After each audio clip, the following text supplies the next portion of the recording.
are about to see, which happened before my eyes. Hasn't happened yet, but it will happen in the 21st century, at the very beginning, on the 31st of June, a lunar day.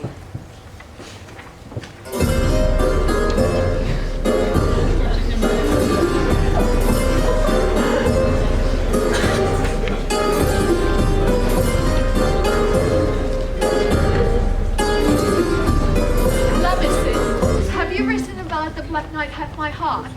Unfortunately not. Why not? Well, because you don't have a heart, Fanny Net. When you are knighted, then we'll talk about heart. In the meantime, you are neither peer nor sir, and I have no heart for you. Well, to become a knight, one must kill at least one dragon. But I used to write serenades and ballads instead of studying dragonology. Then you have no hope. The way to my heart will be only open to you after you have defeated the dragon. Good morning, Lamison. Well, what have you brought us on this beautiful lunar day, the 31st of June? The day when all miracles are performed and everything impossible becomes possible. Beautiful Melissa, I've composed something very special for you. It's not a serenade or ballad, but it's dance, Your Highness, which must be performed by two.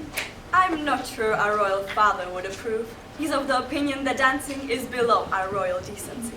What on earth is wrong with dancing? Lady Jane, what a pity you can only be seen on the June 31st.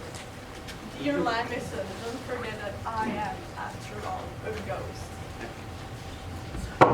Noble Princess Millicent, ladies, I beg to announce His Royal Majesty, King Meliot of Peridor, High Lord of Bergamore, Marilor and Barlet, Overlord of Lansington, Low Moss and Three Bridges. You overdo those places. Who cares about Low Moss and Three Bridges?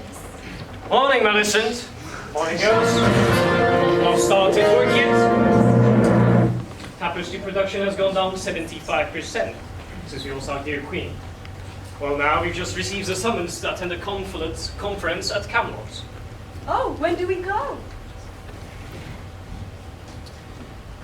You don't. Men only.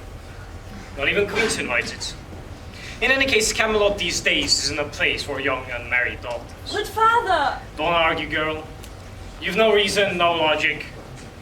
I command you to sit in this castle on this beautiful moonlit day of the 31st of June, ponder the future, guard royal decency, and finish your goddamn tapestry project. Isn't that a little harsh, And Your you, Monogram, Majesty? are not here to lecture us. You have a duty to entertain us.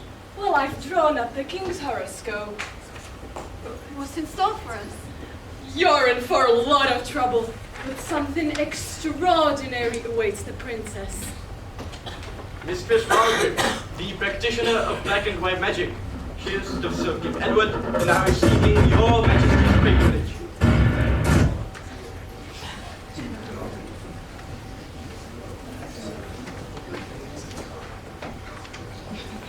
Well?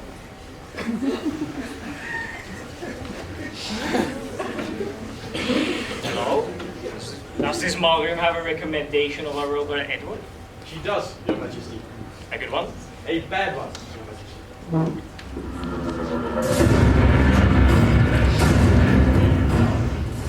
All my references are fine, from King George and King Lear and King Edward.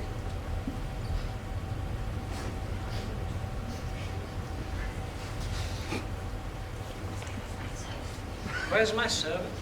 Your herald insulted me, so I turned his real weight into atomic mass, and now he's flying just above your Majesty's head. Jack?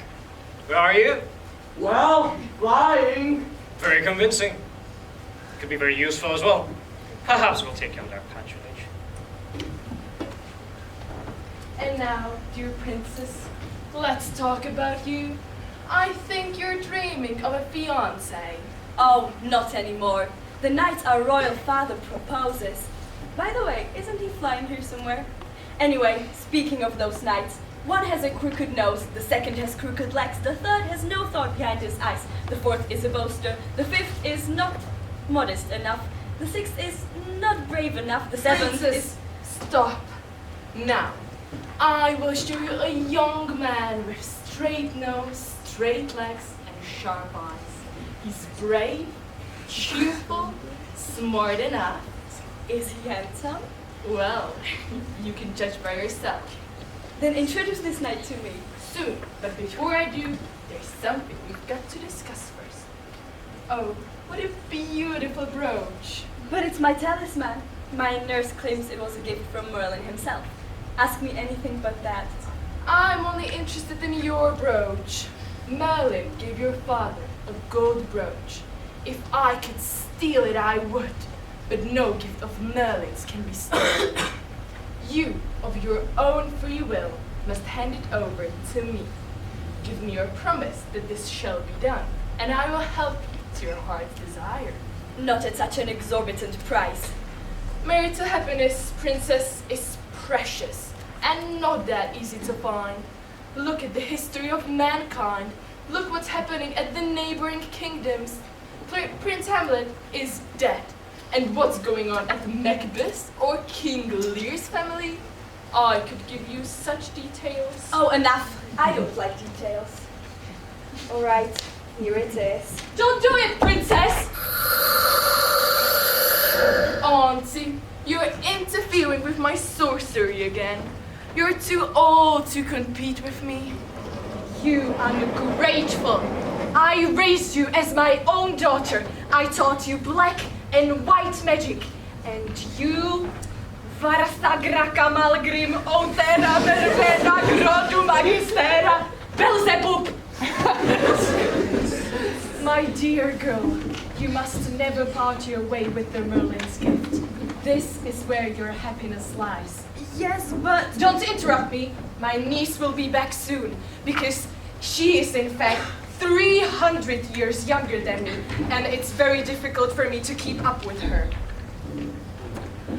Auntie, you're too late with your incomplete medieval education. Our profession is not for fools. That's why there's been some regression against the general progress, Your Highness. I would not advise you to treasure a brooch that only fulfills one wish. You are young, and throughout your life you'll have so many temptations and desires, and it is in my power to fulfill them. I, on the other hand, have only one wish. Give me Merlin's brooch, and I will grant you whatever you want. What kind of wish can you possibly have? Why do you want that brooch? I will order this brooch to destroy great Merlin, and then I will become great Malgrim, all-powerful, almighty, omnipotent, and everything that is impossible will become possible. Dear niece, you have no decency and no conscience. Auntie, you can't rely on decency and conscience alone in the 12th century. So, princess, I will not give you my brooch. Leave us. I will. But before I go, I want you to see who you've voluntarily given up.